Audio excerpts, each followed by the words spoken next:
Hi kids, I'm back with another interesting story. The Proud Parrot.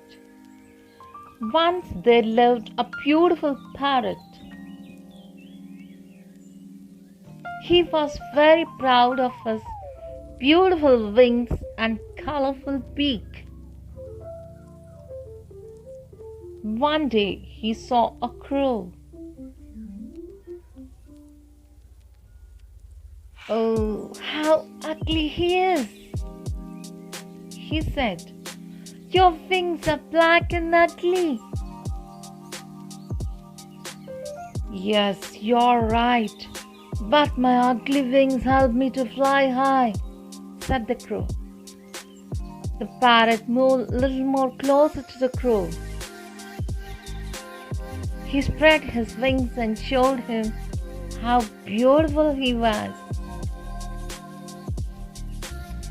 Just then a man arrived there with a case and caught the beautiful parrot. Oh, poor parrot.